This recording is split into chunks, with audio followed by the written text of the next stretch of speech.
खुद प्यास का सहरा हूँ पर दिल की ये जिद है। खुद प्यास का सहरा हूँ पर दिल की ये जिद है। हर दश्त पे सावन की तरह टूट कर बरसूं। हर दश्त पे सावन की तरह टूट कर बरसूं। खुद प्यास का सहरा हूँ पर दिल की ये जिद है। हर दश्त पे सावन की तरह टूट कर बरसूं।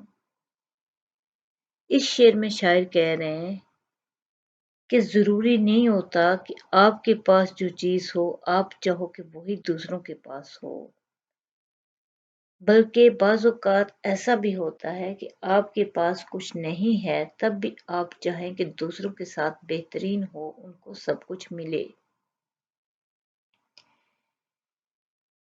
बाज़ औक़ात खुद तो इंसान पढ़ नहीं सकता बचपन में, लेकिन उनकी ख्वाहिश ये होती है कि तमाम लोग पढ़े लिखे होने चाहिए, तमाम लोग अच्छे रहें, अच्छे से हों।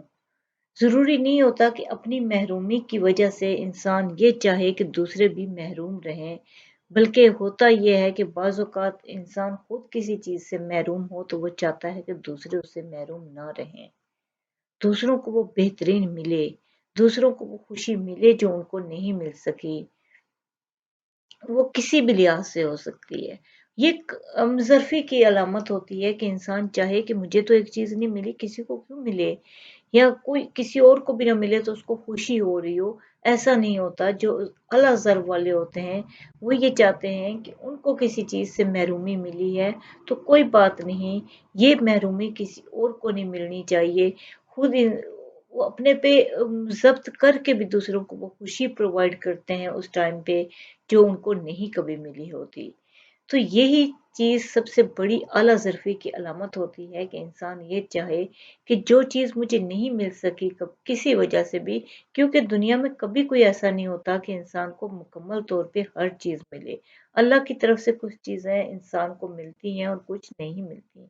तो जो मिली हैं उन पे खुश हो जाना और जो नहीं मिली उन पे अफ़सोस ना करना ही बेहतरीन तरीका होता है अच्छी ज़िंदगी का।